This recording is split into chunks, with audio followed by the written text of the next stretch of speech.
Hello વિદ્યાર્થી મિત્રો, હું વિશ્વા ચૌધરી આલ્ફા એજ્યુકેશન સેન્ટરની અંદર આપ સર્વેનું હાર્દિક સ્વાગત કરું છું. આજે આપણે જોઈશું ચેપ્ટર 2ની અંદર લેક્ચર 2. તો લેક્ચર 2ની અંદર આપણે હીરા મોતી અને મીના કારીગરી, જડતર કામ, ધાતુકામ, કાષ્ઠકલા, અકીક કામ, ચિત્રકલા અને સંગીત કલા વગેરેનો વિસ્તૃત અભ્યાસ કરીશું. તો આપ સર્વે વિદ્યાર્થી મારી સાથે જોડાયેલા રહેજો અને મને સાંભળતા રહેજો.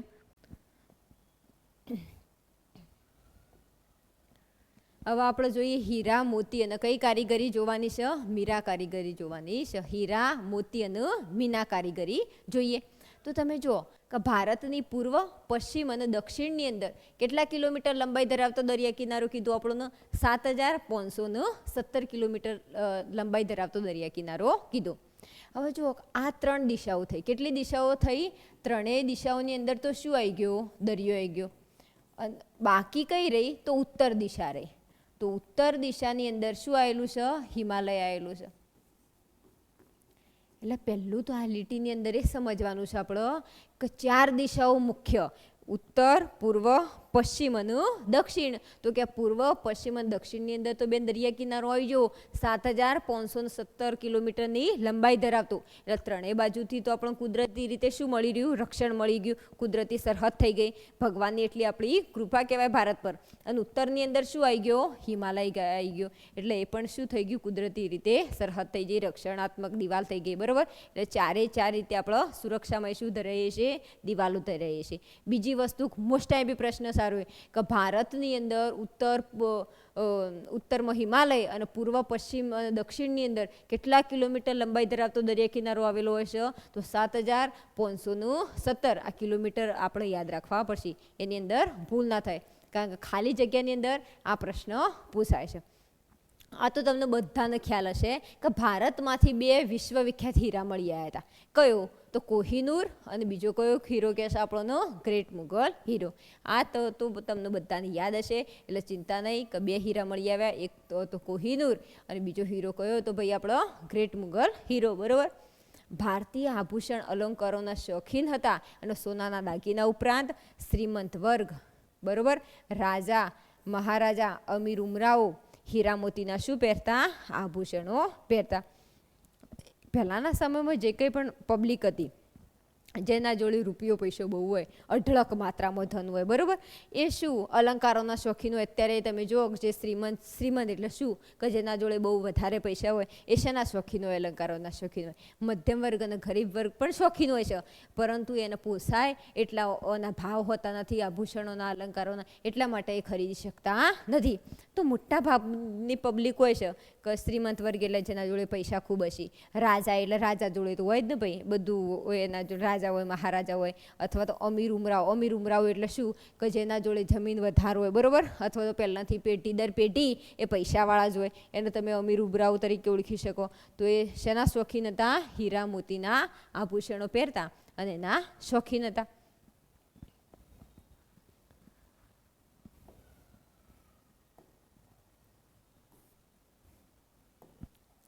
હવે જો શું કહે છે કે વસ્ત્ર આભૂષણોની શોભા વધારવા માટે શેનો ઉપયોગ થતો? હીરા, મોતી, માણેક, પન્ના, પોખરાજ, નીલમ વગેરે રત્નોનો શું કરવામાં આવતો?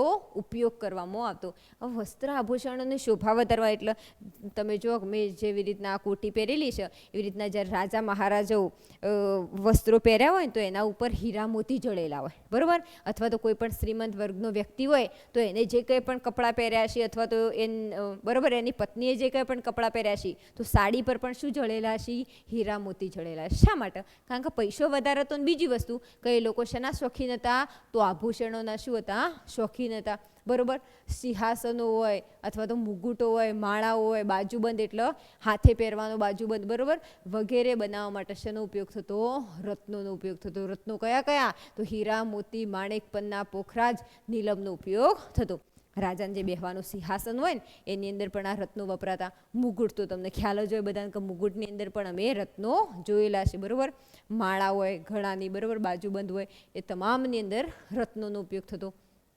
મોતીના કલાત્મક તોરણો બનાવવામાં આવતા, માળાઓ બનાવવામાં આવતી, કળશ, ઘૂઘરા, પછીત, બારી, ચાકડા, બરાબર, લગ્નના નારિયેળ હોય અથવા તો પંખા, બળદ માટેના સુશોભન કરેલા મોડિયા, શિંગડા અને છેલ્લા કયું કહે છે આપણનું ઝૂલ.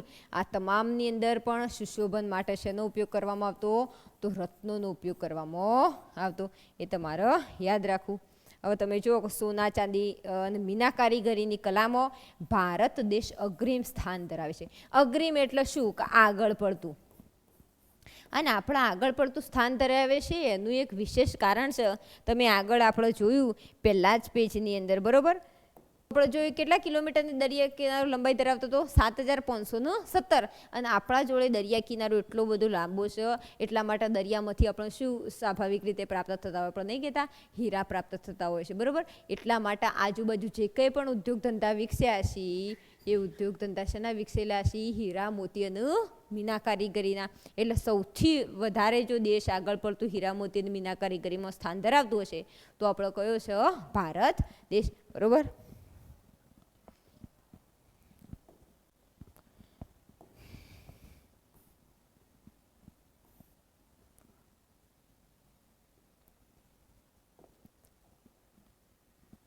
સોના ચાંદીના અલંકારોમાંથી માળા, હાર, વીંટી, ઇયરિંગ, બરાબર, એટલે કાને પહેરવાની જે બુટ્ટી કહેતા હોય છે, અથવા તો કંગન, ચાવીનો ઝુમખો, દરેક બનાવવા માટે પણ શેનો ઉપયોગ કરવામાં આવતો? તો રત્નોનો ઉપયોગ થતો. ચાવીનો ઝુમખો એટલે ભાઈ આપણે જે ઘરની અંદર તિજોરી હોય છે ને અને એની જે ચાવીઓ હોય છે એને શું કહેવાય? ચાવીનો ઝુમખો. એ બનાવવા માટે પણ શેનો ઉપયોગ થતો? હીરા, મોતી અને મીના કારીગરીનો. હાલે પણ ભારતની અંદર ઉપયોગ થતો હશે ચાવીનો ઝુમખો બનાવવા, રત્નોનો, બરાબર, પણ બહુ ઓછા ઘર હશે, બહુ ઓછી પબ્લિક. કારણ કે હાલ તમે જો દેશ જ્યારે આઝાદ થયો તો ગરીબી વધી ગઈ, તો એ અર્થતંત્રમાં વળી ભારતે ચોથું સ્થાન હાસિલ કર્યું. એ બહુ આપણા બધા માટે ગર્વની બાબત કહેવાય. પણ તો એ હાલ એટલું બધું છે નહીં આપણા જોડે, બરાબર. પહેલાં તો સોનાની ચકલી કહેવાતી. એટલે વાત મને એમ આવે એવી છે કે ચાવીના ઝુમખા પણ શેમાંથી બનાવવામાં આવતા? વિવિધ રત્નોમાંથી બનાવવામાં આવતા. આ તમે જોઈ શકો છો. ઘરેણાની શોભા વધારવા તમે જુઓ કયા રંગોનો ઉપયોગ કર્યો છે? લાલ, લીલો અને વાદળી રંગો. હવે તમે જુઓ કે કોઈ પણ રત્ન હોય, તમે રોજ હાર સફેદ જ પહેર કરો, અથવા તો બંગડી હોય, અથવા તો બાજુબંધ હોય, બરાબર, અથવા તો મુગુટ હોય. રત્નો તો તમે છળી દીધા, પણ દરેકનો સફેદ રંગ રોજે રોજ માળા હોય, મણકા હોય કે ગમે તે વસ્તુ હોય, રોજે રોજ એનો રંગ સફેદ હોય તો કોઈ પણ વ્યક્તિ એના તરફ સરળતાથી આકર્ષિત પણ ના થાય અને તમને પહેરવું પણ ગમશે નહીં. એટલા માટે ઘરેણાની શોભા વધારવા માટે મુખ્ય કેટલા રંગોનો ઉપયોગ કરવામાં આવ્યો? તો 3 રંગોનો ઉપયોગ કરવામાં આવ્યો. કયો કયો રંગ કે છે? લાલ, લીલો અને ત્રીજો કયો કીધું આપણનો? વાદળી રંગ. તો એ ઘરેણાની શોભા વધારવા માટે વપરાય છે. આ તમે જોઈ શકો છો. મીના કારીગરીનું કૌશલ્ય ધરાવતા કારીગરો કયો જોવા મળતા? તો કયો જોવા મળતા? તમે જો જયપુર, લખનઉ, દિલ્હી અને કયો કહે છે? વારાણસી. અને તો છેલ્લું કયું કીધું છે? હૈદરાબાદ. આ મીના કારીગરીનું શું ધરાવતા? કૌશલ્ય ધરાવતા જયપુર, લખનઉ, દિલ્હી, વારાણસી અને હૈદરાબાદના કારીગરો, બરાબર.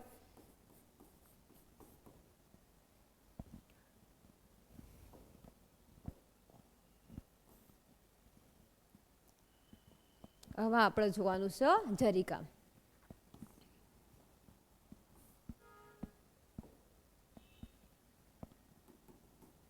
બરોબર. જરીકામ જોઈએ તો સોનાના અને ચાંદીના તારના રૂપમાં જરી બનાવી અને વસ્ત્રોની શું વધારવામાં આવતી? શોભા વધારવામાં આવતી. અત્યારે તમે જરી તો જોઈ જશે, જેનું ચળકતી વધારે પડતી સાડીઓ લાગતી હોય ને એના ઉપર શેનો ઉપયોગ થયેલો હોય? જરીનો ઉપયોગ થયેલો હોય. પણ પહેલાં બહુ વસ્ત્રોને આકર્ષિત બનાવવા માટે મુખ્ય 2 ધાતુઓ સોના અને ચાંદીનો ઉપયોગ કરવામાં આવતો. શા માટે? મેં તમને આગળ પણ કીધું કે પૈસા એ પબ્લિક જોડે વધારે હતા, અને બીજું કે રત્નોના કેવા હતા? શોખીન હતા. માટે એ જે કપડાં પણ પહેરતા ને એ કપડામાં પણ સોના અને શેના ચાંદીના શું જળેલા હતા? તાર જળેલા હતા. રાજા મહારાજા હોય અથવા તો અમીર ઉમરાવ હોય અથવા તો શ્રીમંત વર્ગ કે જેના જોડે પૈસા વધારે હોય ને એ આવા કપડાં ધારણ કરી શકો, બરોબર. જરીકામના હુન્નર માટે જાણીતું શહેર કયું કીધું છે? સુરત. મોસ્ટ ટાઈમ બી પ્રશ્ન જ ભાઈ કે જરીકામના હુન્નર માટે જાણીતું શહેર તો કયું શહેર કીધું છે આપણનું? સુરત શહેર. મોસ્ટ ટાઈમ બી પ્રશ્ન ખાલી જગ્યા વિકલ્પ અથવા તો જોડકાની અંદર આ પ્રશ્ન પૂછાય છે તો યાદ રાખવો. સોનાના ચાંદીના તારના રૂપમાં કઈ કઈ વસ્તુઓ બનાવવામાં આવતી? તો પાનેતર, સાડી, ઘરચોળા, વસ્ત્રો પર કયું કામ જોવા મળતું તમને? જરીકામ જોવા મળતું. હાલ પણ જરીકામ જોવા મળે છે પણ બહુ ભાગ્યે જ આ જરીકામ તો તમને જોવા મળશે સોના અને ચાંદીના તારના રૂપમાં. હવે આપણે જોવાની છે ધાતુ કલા. કઈ જોવાની છે? ધાતુ કલા. તો આપણે પહેલી જ જો આ ધાતુમાંથી બનાવેલા વાસણો તમે જોઈ શકો છો ચિત્રની અંદર. તો તમે જો કે પાષાણ યુગ પછી કઈ વિદ્યાનો વિકાસ થયો? ધાતુ વિદ્યાનો વિકાસ થયો. શબ્દની અંદર ખ્યાલ ના આવ્યો તો હું તમને સમજાવું કે પાષાણ યુગ એટલે કયો યુગ? તો પથ્થર પછીનો યુગ. પાષાણ એટલે પથ્થરોનો યુગ. અને પથ્થર યુગ પછી કઈ વિદ્યાનો વિકાસ થયો? તો કે ધાતુ વિદ્યાનો વિકાસ થયો. કઈ વિદ્યા? ધાતુ વિદ્યા. લોથલના કારીગરોએ ધાતુમાંથી શું બનાવ્યું? દાંતરડા બનાવ્યા, સાડીઓ બનાવી, વળાંકવાળી કરવત, બરોબર, આરાસ હોય. પછી શું કહેશે? તાંબાના ઓજારો, વાસણો, મૂર્તિઓ, વિવિધ પાત્રો બનાવવા શેનો ઉપયોગ કરવા લાગ્યા? આપણે ધાતુનો ઉપયોગ કર્યા. પહેલાં મેં તમને કીધું જ્યારે ધાતુકામની શોધ નહોતી થઈ ત્યારે તમે કઈ કલાનો ઉપયોગ કરતા? માટી કલા. અને માટી કલા પછી કઈ કલાનો વિકાસ થયો? ધાતુ કલાનો વિકાસ થયો. તમે જોઈ શકો છો કે દાંતરડા, સાડીઓ, વળાંકવાળી કરવત, ઓજારો, વાસણો, વિવિધ મૂર્તિઓ. પછી તમે જો આગળ હું તમને કહું, બરોબર, લોખંડ જેવી ધાતુમાંથી આપણે યુદ્ધ માટેના શું બનાવતા? અસ્ત્રો અને શસ્ત્રો બનાવતા. સોના અને ચાંદી હોય તો એમાંથી આપણે શું બનાવતા હોઈએ છીએ? ઘરેણાં બનાવતા હોઈએ છીએ. લોખંડમાંથી આપણે વિવિધ ઓજારો અથવા તો લોખંડનો સવિશેષ શેના તરીકે ઉપયોગ કરીએ છીએ? હથિયારો તરીકે ઉપયોગ કરીએ છીએ. તમે જુઓ કે સોનું અને ચાંદી હોય તો વિવિધ કે તો મૂર્તિઓ બનાવીએ આપણે, ભગવાનની બનાવીએ, કે તો આપણે પહેરવાના ઘરેણાં બનાવતા હોઈએ છીએ. એનો બીજો ઓજાર અને શસ્ત્રો તરીકે સોના ચાંદીનો ઉપયોગ આપણે કરતા નથી. શા માટે? કારણ કે ધાતુ મોંઘી છે અને આપણને પરવડતું નથી. એટલા માટે તમે જુઓ કે અસ્ત્ર શસ્ત્ર માટે તો મુખ્ય ધાતુ દેશની અંદર વપરાતી હોય તો કયું હોય? લોખંડ જ હોય. શા માટે? કારણ કે એક તો મજબૂત ધાતુ છે અને બીજી વસ્તુ કે પૈસા એના કેવા છે? ઓછા છે એટલે આપણને સરળતાથી આ રહી પરવડશે અને વધારે માત્રામાં મળી આવે છે મેન વસ્તુ તો. એટલે એના ઓજારો અને એમાંથી શું બનાવતા હોય છે? હથિયાર બનાવતા હોય છે લોખંડ જેવી ધાતુમાંથી. અને તોબુ પિત્તળ હોય તો એમાંથી શું બનાવીએ? તાંબા અને પિત્તળ હોય તો એમાંથી શું બનાવતા હોઈએ છીએ? વાસણો બનાવીએ, બરોબર. અને લોખંડ હોય તો અસ્ત્ર શસ્ત્ર, ઓજાર, હથિયાર. અને સોનું ચાંદી હોય તો શું બનાવશું? ઘરેણાં. આટલું ફક્ત 3 મુદ્દા ધાતુ કલાની અંદર યાદ રાખો એટલે બીજું તો તમને યાદ રહી જાય, બરોબર.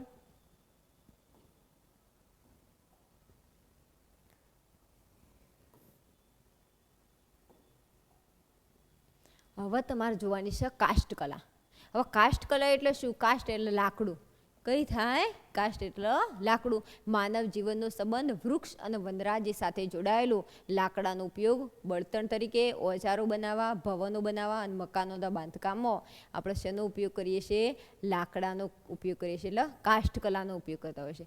પહેલાં તો પહેલી લીટી સમજીએ કે માનવ જીવન અને વનરાજી એટલે વૃક્ષોનો ઘણો જ પ્રાચીન સંબંધ રહેલો છે. હવે તમે જુઓ કે આપણું જીવન ટકી રહ્યું છે ને હાલ તો વૃક્ષના કારણે, નહીં તો શક્ય જ નથી કે આપણું જીવન ટકી શકે. કારણ કે વૃક્ષ પર આપણે ખોરાક માટે આધારિત છીએ, વૃક્ષ પર આપણો ઓક્સિજન તરીકે આધારિત છીએ, વરસાદ માટે પણ આપણો વૃક્ષોની જરૂર પડશે, અથવા તો લાકડા માટે પણ આપણો વૃક્ષોની જરૂર પડવાની, અથવા તો ઔષધિ દવાઓ તરીકે વૃક્ષોની જરૂર પડવાની.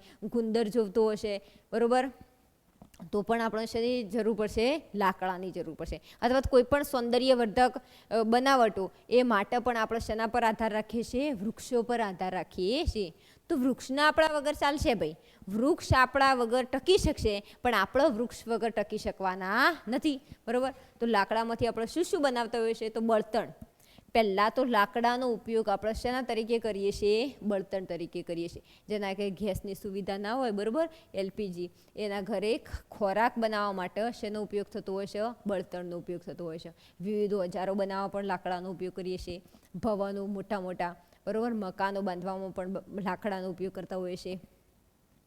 લાકડાની મૂર્તિઓ તમે જોઈએ છે, લાકડાના રમકડા, બરાબર, થાંભલા, બારી બારણા, સિંહાસનો, ખુરશીઓ, એ વિવિધ વસ્તુઓ પણ આપણે શેમાંથી બનાવતા હોઈએ છીએ?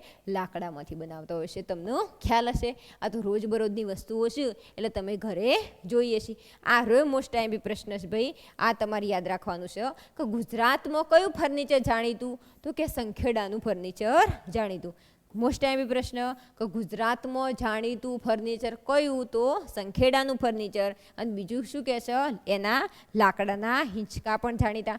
અને ઈડરનું શું જાણીતું? તો તેના રમકડા જાણીતા. ખાસ મોસ્ટ ટાઈમ પ્રશ્ન કાષ્ઠકલાની અંદર કે ગુજરાતમાં જાણીતું ફર્નિચર કોનું? સંખેડાનું. અને એના શું જાણીતા છે? લાકડાના હિંચકા પણ. અને ઈડરના શું જાણીતા છે? રમકડા. આ પ્રશ્ન ફરજિયાતપણે દરેક વિદ્યાર્થીએ યાદ કરી લેવો.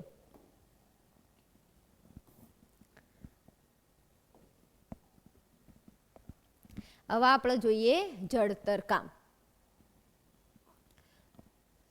તો જો આ જડતર કામનું ચિત્ર તમને આપેલું છે. જડતર કામ એટલે શું? તો રાજાઓ, સમ્રાટો, શ્રીમંતો હીરા, મોતી, માણેક જેવા કિંમતી રત્નોના શું પહેરતા? હાર, બાજુબંધ, કળા, આ ભૂલ થઈ છે શબ્દ લખવાની અંદર, કડા આવે, બરોબર, કડા, મુગુટ, દામિણી, વીંટી, નથણી, વિવિધ શું જડવામાં આવતા? રત્નો જડવામાં આવતા, બરોબર. રાજસ્થાનનું બિકાનેર ઘરેણા જડતર કામ માટે જાણીતું છે. જડતર કામ એટલે શું ભાઈ? કે કોઈ પણ વસ્તુ તમારે ધારણ કરવી છે. કઈ કઈ વસ્તુ ધારણ કરવી છે તમે જોઈ લો. કે તમારે હાર પહેરવો છે, બરોબર, આભૂષણ તરીકે, અથવા તો બાજુબંધ, અથવા તો હાથના કડા પહેરવા છે, મુગુટ પહેરવો છે, દામિણી હોય, વીંટી હોય, અથવા તો નથણી હોય. ગમે તે વસ્તુ તમારે ધારણ કરવી હશે, પણ આભૂષણ તરીકે અંદર શું જડવા પડશે? રત્નો જડવા પડશે. ત્યારે આકર્ષિત અથવા તો પ્રભાવિત લાગશે. અને એની કિંમત અથવા તો મોલ વચ્ચે જો અંદર રત્નો નહીં જડેલા હોય તો એની કિંમત અથવા તો મૂલ્ય શું થઈ જશે? ઘટી જશે. એટલે જડતર કામ આભૂષણોની અંદર બહુ મહત્વનું છે. તો જડતર કામ માટે રાજસ્થાનનું કયું કીધું છે ભાઈ? શહેર બિકાનેર ઘરેણાના જડતર કામ માટે શું છે? જાણીતું, પ્રખ્યાત છે. તો તમારે આ પ્રશ્ન ફરજિયાત ચોક્કસ યાદ રાખી દેવાનો. કારણ ખાલી જગ્યા વિકલ્પ ખરા ખોટાની અંદર આ પ્રશ્ન પૂછાઈ શકે કે જડતર કામ માટે જાણીતું શહેર કયું છે રાજસ્થાનનું? તો બિકાનેર. બીજી વસ્તુ હું તમને કહી દઉં કે જડતર કામ છે 3 માર્ક્સમાં અથવા તો 2 માર્ક્સમાં પરીક્ષાની અંદર પણ પ્રશ્ન પૂછાઈ શકે છે.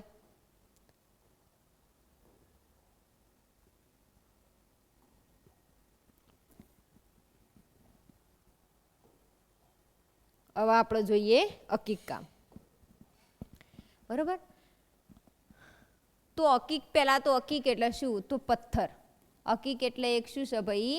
પથ્થર છે. તમે જોઈ શકો છો આ રંગબેરંગી પથ્થરો. તો ભારતની નદીઓના ખીણ પ્રદેશમાંથી મળી આવતો કિંમતી પથ્થર, એટલે એ પથ્થરને તમે કયા પથ્થર તરીકે ઓળખશો?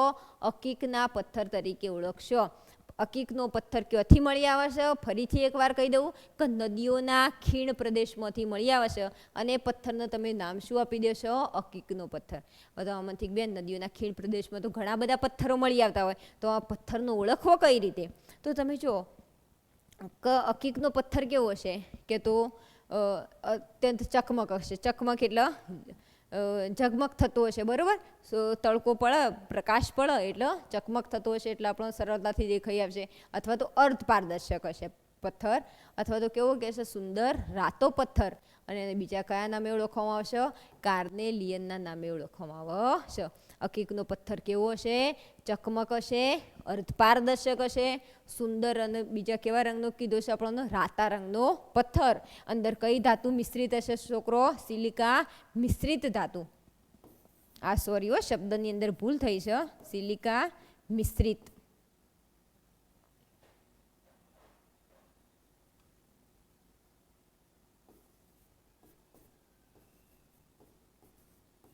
સિલિકા મિશ્રિત ભૂરા અથવા તો કયા રંગનો પથ્થર કીધો આપણને? સફેદ રંગનો પથ્થર.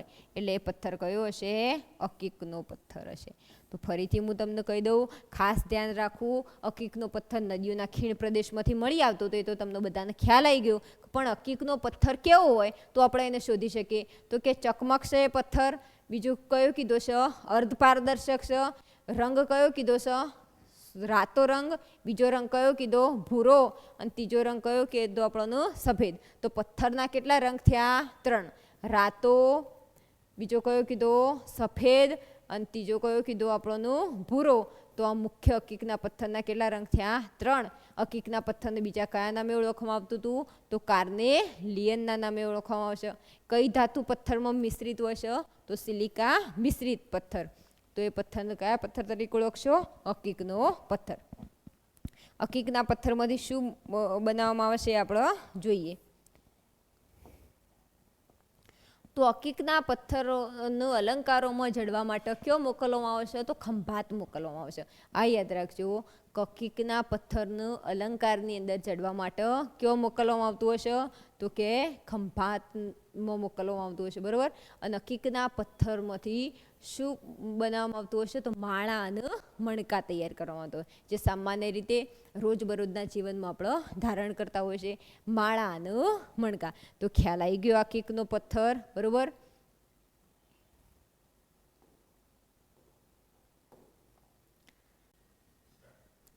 મેં તમને કીધું નદીઓના ખીણ પ્રદેશમાંથી શું મળી આવે છે? અકીકનો પથ્થર મળી આવે છે, બરાબર.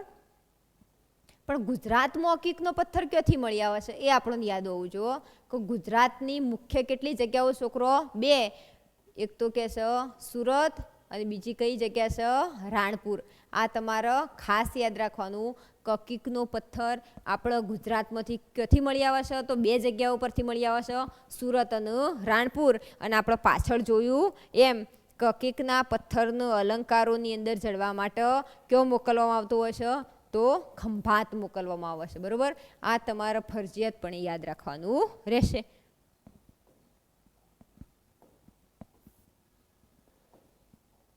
હવે આપણે જોઈએ ચિત્રકલા. તો શું કીધું છે? રંગ અને રેખાઓ, કલા અને સૌંદર્યનું રસપાન, પ્રકૃતિના જડ અને ચૈત્યના સ્વરૂપમાં રહેલા વિવિધ ભાવોનું શું કરાવતી? દર્શન કરાવતી એ કલા. એટલે કઈ કલા તમે ઓળખશો? ચિત્રકલા. તો જો કે છે રંગ અને રેખાઓ. કોઈ પણ ચિત્ર તમારે બનાવવું હોય અંદર રંગનો ઉપયોગ કરવો પડશે ફરજિયાતપણે, તારા ચિત્ર આકર્ષિત બનશે અને બરોબર રીતે આપણને જોવું ગમશે. બીજું કે છે જડ અને ચૈતન્ય સ્વરૂપ અને કલા અને સૌંદર્ય. રંગ અને રેખાઓ એટલે પહેલાં શું કે આપણે રંગોનો જ ઉપયોગ કરી દીધો. રેખાઓ એટલે શું? તમારે ચિત્ર દોરવું હોય તો બરોબર લાઈનો કરવી પડે અથવા ચોરસ બોક્સ કરવું પડતું હોય છે. અને વિવિધ રેખાઓની મદદથી તમે ચિત્રને શું આપતા હોય છો? આકાર આપતા હોય છો. નહીંતર આપણે રેખાઓ વગર ચિત્રને આકાર આપી શકતા નથી. રંગ અને રેખાઓ મહત્વનો ભાગ ભજવે છે ચિત્રકલાની અંદર. કલા અને સૌંદર્ય અને પ્રકૃતિના જડ અને ચૈતન્ય સ્વરૂપ એટલે શું? તો બરાબર સજીવ હોય કે નિર્જીવ હોય તમામ વસ્તુઓને આપણે ચિત્રકલાની અંદર દોરી શકતા હોઈએ છીએ. ચિત્રકલાનું ચિત્ર બનાવી શકતા હોય છે કોઈ પણ વ્યક્તિ, સજીવ હોય અથવા તો મૃત હોય, બરાબર. ચિત્રકલા કેટલા વર્ષો જૂની છે? તો 5000 વર્ષ જૂની. કેટલા વર્ષો જૂની છે ભાઈ ચિત્રકલા? 5000 વર્ષ જૂની. કઈ સંસ્કૃતિ કે છે? હડપ્પીય સંસ્કૃતિ. ચિત્રકલા તમે જુઓ કે ચિત્ર આપણને બતાવેલું છે ચિત્રકલાની અંદર. આ ચિત્ર તમે જોઈ શકો છો.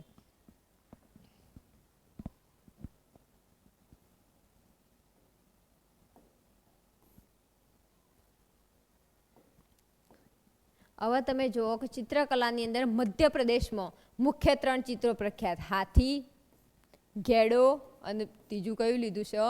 હરણના ચિત્રો. મધ્યપ્રદેશની અંદર મુખ્ય કેટલા ચિત્રો તમને જોવા મળશે? હાથી, ઘેડો અને હરણના ચિત્રો જોવા મળશે. આ યાદ રાખવાનું છે કે ભારતીય ચિત્રકલાના અજોડ નમૂના પહેલી કઈ ગુફા કીધી છે આપણને? અજંતા. અને બીજી કઈ ગુફા કીધી છે ભાઈ? ઇલોરા ગુફા કીધી છે. અજોડ નમૂના એટલે શું ચિત્રકલાના? કે આ રચના જે ગુફાની અંદર અજંતા અને ઇલોરાની ગુફાની અંદર તમને જે કંઈ પણ ચિત્રો જોવા મળશે એ બીજી કોઈ પણ ગુફાની અંદર તમને જોવા મળશે ના. અજોડ એટલા જોરદાર ચિત્રો કે આની બીજી કોઈ તમને જોડ મળશે નહીં. એટલા માટે શબ્દનો ઉલ્લેખ કરવામાં આવ્યો અજોડ. કઈ ગુફાની અંદર? અજંતા અને ઇલોરાની ગુફાની અંદર ચિત્રકલાના અજોડ નમૂના. મંગળ પ્રસંગોએ એટલે સારા શુભ પ્રસંગ હોય આપણે પહેલાં તો શું દોરતા હોય છે? સ્વસ્તિક એટલે સાથીઓ. કળશ એટલે તાંબાનો લોટો હોય ને ઉપર શું મૂકેલું હોય, નારિયેળ, એનું ચિત્ર પણ બનાવતા હોય છે. અને ગણેશજીના ચિત્રો આપણે શુભ પ્રસંગોએ દોરતા હોઈએ છીએ. તો ખ્યાલ આવી ગયો કે મંગળ પ્રસંગોએ મુખ્ય કેટલા ચિત્રો દોરતા હોય છે? 3. સ્વસ્તિક સાથીઓ, બરાબર, કળશના ચિત્રો અને ગણેશ ભગવાનના ચિત્રો આપણે દોરતા હોઈએ છીએ.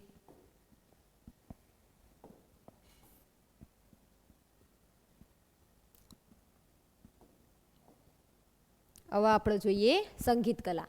તો સંગીત કલા એટલે શું? મેં તમને આગળ પણ કીધું હતું કે અંદર સ્વર, લય અને શેનો સમાવેશ થતો હોય? તાલનો સમાવેશ થતો હોય. આ સંગીત કલા છે ને લલિત કલાની અંદર આવી ગયો. શેની અંદર આવી ગયો આ ભાગ? હવે લલિત કલાની અંદર. કારણ કે સંગીત કલાની અંદર આપણે 3 બાબતો જોશું: ગાયન, વાદન અને નૃત્ય. એટલે એ કલા કારીગરી એ ત્રણેય શબ્દોનો સમાવેશ શેની અંદર થતો હશે? લલિત કલાની અંદર. તો હવે આપણે જોઈએ સંગીત કલા. સંગીત કલા એટલે શું? કે અંદર સ્વર, લય અને તાલ. સંગીતને લગતો વેદ કયો છે? સામવેદ. અને બીજો પ્રશ્ન પૂછાઈ શકે કે સંગીતની ગંગોત્રી. સંગીતની ગંગોત્રી તમને પૂછે તો કે સંગીતની ગંગોત્રી તરીકે કયા વેદને ઓળખવામાં આવે છે? તો સામવેદને ઓળખવામાં આવે છે. ખ્યાલ આવી ગયો? સૌ પ્રથમ તો સંગીતની અંદર શેનો સ્વરનો સમાવેશ થતો હોય? તો સ્વર, એની સાથે શું જોશે ભાઈ? લય, અને એની સાથે શું જોશે? તાલ.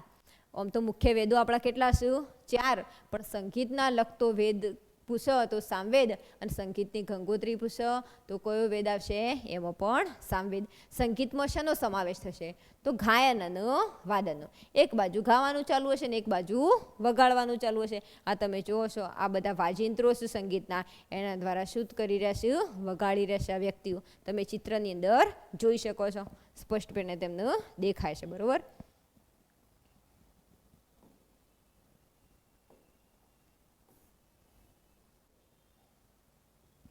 હવે આપણે જોવાનું છે સંગીત કલાના મુખ્ય કેટલા સ્વરો છે? તો કે 7 સ્વરો છે. સા રે ગ મ પ ધ ની. સંગીતના મુખ્ય કેટલા સ્વરો? તો 7.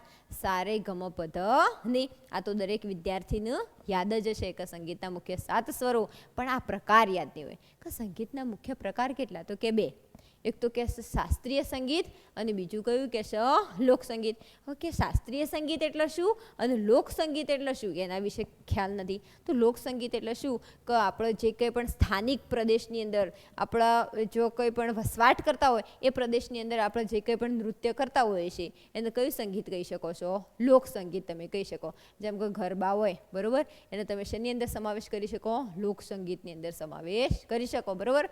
અને બીજું આપણે કીધું શાસ્ત્રીય સંગીત. પહેલું કીધું ને કે શાસ્ત્રીય સંગીત. હવે શાસ્ત્રીય સંગીત એટલે એને ક્લાસ કરવા પડે ત્યારે આપણે સંગીતને શીખી શકીએ, નૃત્ય શીખી શકીએ, અથવા તે નૃત્ય આપણે શીખી શકતા નથી.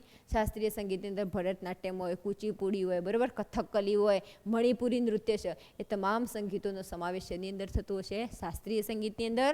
અને આપણો લોકસંગીત 2 પ્રકારો છે. તો 2 પ્રકારો હું તમને બરોબર રીતે ડીપમાં ભણાવીશ. તમે આગળ જોજો મારો વિડીયો. બરાબર. સંગીતના મુખ્ય રાગો કેટલા છે? તો 6 રાગો છે: શ્રી, દીપક, હિંડોળ, મેઘ, ભૈરવી અને કયો કીધો છે? માલકુશ. હવે જો હું તમને એક વસ્તુ કહી દઉં, જેની જૂની બુક છે એનો 5 રાગો છે. કેટલા રાગોનો ઉલ્લેખ કરેલો છે? 5. જેની નવી સામાજિક વિજ્ઞાનની બુક છે એના અંદર કેટલા રાગોનો ઉલ્લેખ થયેલો છે? 6 રાગોનો. હવે તમારામાંથી બેન યાદ કેટલા રાખવાના? તો નવી આવૃત્તિ પણ એ તમારે 6 રાગો શું કરવા પડશે? યાદ રાખવા પડશે. બીજી વસ્તુ કહું કે રાગો ફક્ત 6 નથી. જેમ જેમ તમે આગળ જનરલ નોલેજની તૈયારી કરશો ને તો રાગો તો તમને કેટલાય જોવા મળશે, પણ આપણે ફક્ત 10મા ધોરણ પૂરતા કેટલા રાગોનો ઉલ્લેખ યાદ રાખવાનો છે? 6. ફરીથી કહું છું: શ્રી, દીપક, મેઘ, ભૈરવી, હિંડોળ અને કયો કીધો છે? માલકુશ. તો તમારે 6 રાગો યાદ રાખવાના છે. બરાબર. ફક્ત નોલેજ પૂરતા. સંગીતના ગ્રંથો જુઓ તો સંગીતના મુખ્ય કેટલા ગ્રંથો છે? 3. સંગીત મકરંદ, સંગીત રત્નકાર અને સંગીત પારિજાત. તો પહેલાં તો આપણે સ્વરોનો ઉલ્લેખ કરી દીધો, સંગીતના 2 પ્રકારોનો ઉલ્લેખ કરી દીધો, સંગીતના 6 રાગોનો ઉલ્લેખ કર્યો અને સંગીતના મુખ્ય કેટલા ગ્રંથોનો ઉલ્લેખ કર્યો? 3. મકરંદ, રત્નકાર અને પારિજાત.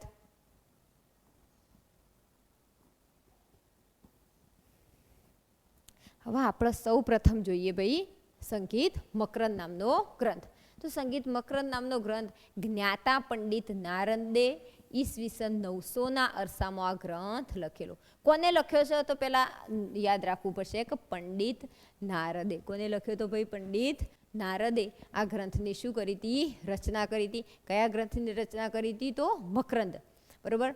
કઈ સાલની અંદર લખેલો છે? ઈસવીસન 900ની અંદર. કેટલા પ્રકારની વીણાનો સમાવેશ કરવામાં આવ્યો તો કે 19 પ્રકારની વીણા. કેટલા પ્રકારની વીણાનો સમાવેશ કર્યો? 19 પ્રકારની વીણા. અને એના સાથે 19 પ્રકારની વીણા સાથે તમે કેટલા પ્રકારના તાલ કરી શકવાના છો તો કે 101 પ્રકારના તાલ કરી શકવાના છો. આ તમે સંગીત મકરંદ ગ્રંથ તમે અહીંયા જોઈ શકો છો. ફરીથી કહું છું કે સંગીત મકરંદ ગ્રંથના રચયિતા કોણ છું ભાઈ? તો કે જ્ઞાતા પંડિત નારદ. કઈ સાલમાં કે ગ્રંથ લખવામાં આવ્યો હતો તો કે 900ના અરસામાં. કેટલા પ્રકારની વીણાનો સમાવેશ કર્યો છો તો કે 19 પ્રકારના. અને એની સાથે તાલ તમે કેટલા કરી શકવાના છો તો કે 101 પ્રકારના તાલ તમે કરી શકશો.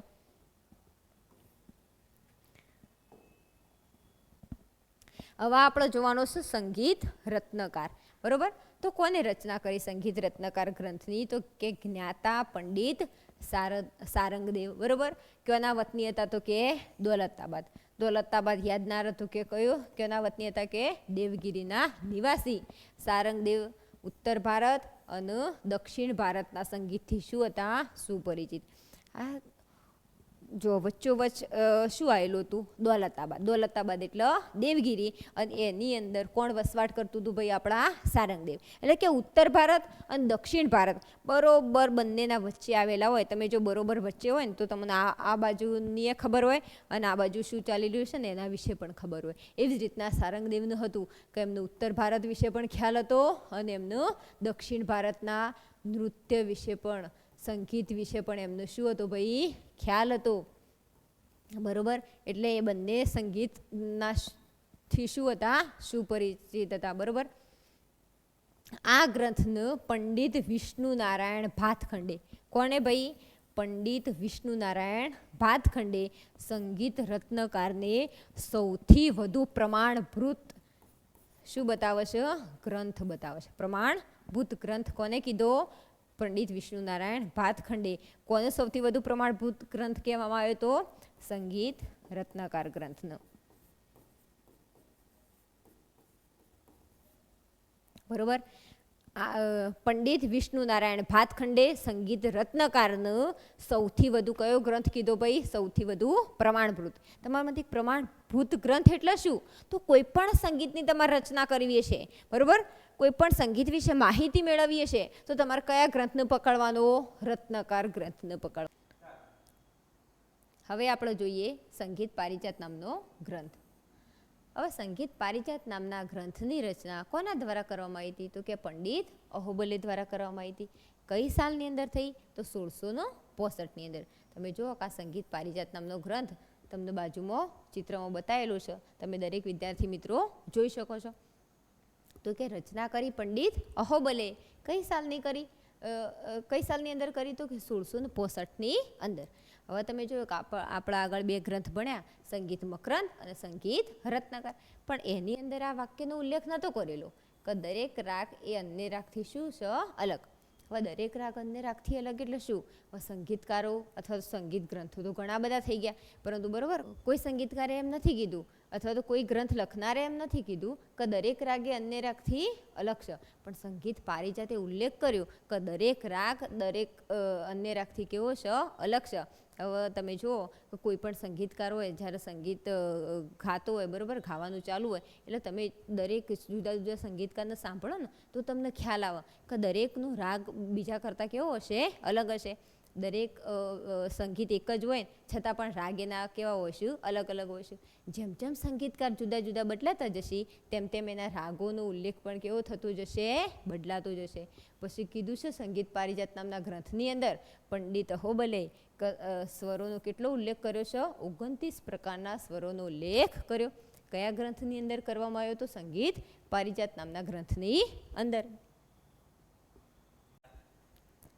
અલાઉદ્દીન ખિલજીના સમયમાં અમીર ખુશરો શાયરી અને સંગીતના પ્રદાનને લીધે તૃતીય હિન્દના તરીકે વિખ્યાત થયા. અલાઉદ્દીન ખિલજીના સમયમાં કોણ હતા? અમીર ખુશરો. અને અમીર ખુશરો શું કહેતા હતા? શાયરી કહેતા હતા.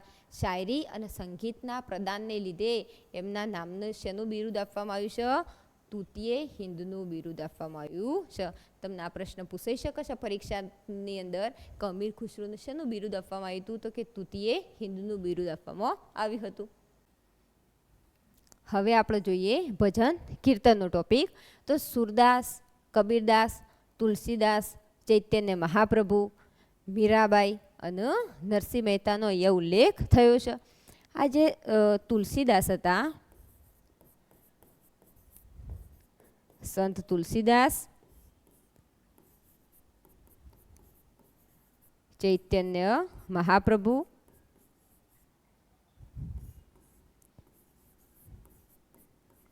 મીરાબાઈ,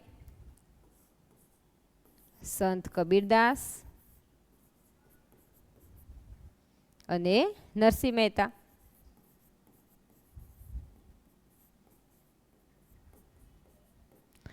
તો આ ભાઈ જે સંતો હતા ને એમને શું ઊભું કર્યું હતું? તો એક ભક્તિમય વાતાવરણ ઊભું કર્યું હતું. જે કંઈ પણ વ્યક્તિઓ હતો, જે કંઈ પણ લોકો હતા, એમને કયો માર્ગ પૂરો પાડ્યો હતો? ભક્તિમય માર્ગ પૂરો પાડ્યો હતો. કે ભક્તિ કરવાથી જીવનની અંદર શું શું પરિવર્તનો આવી શકે છે, અથવા તો ભગવાન સાથે તમે કેવી રીતના જોડાણ સાધી શકો છો એ વિશે સમજાવ્યું હોય. તો કોને સમજાવ્યું હતું? તુલસીદાસ હોય, ચૈતન્ય મહાપ્રભુ હોય, મીરાબાઈ હોય, કબીરદાસ હોય અને નરસિંહ મહેતા. બીજી વસ્તુ જુઓ, સ્વામી હરિદાસના શિષ્યો બૈજુ બાવરા અને કોણ હતા? તાનસેન. હવે આ પ્રશ્ન છે એ તમને ખાલી જગ્યાની અંદર પૂછાઈ શકે, કે તો જોડકાની અંદર પૂછાઈ શકે, કે તો વિકલ્પની અંદર પૂછાઈ શકે. કે સ્વામી હરિદાસના શિષ્યોના શું આપો? નામ આપો. અને ગુજરાતની સંગીત બેલડી કન્યાઓ એટલે કોણ છે? તાના અને રીરી. અને જેમની સમાધિ કયો આગળ આવેલી છે? વડનગરની અંદર. વિદ્યાર્થી મિત્રો, તો આજે આપણે લેક્ચર 2 સમાપ્ત કરીએ છીએ.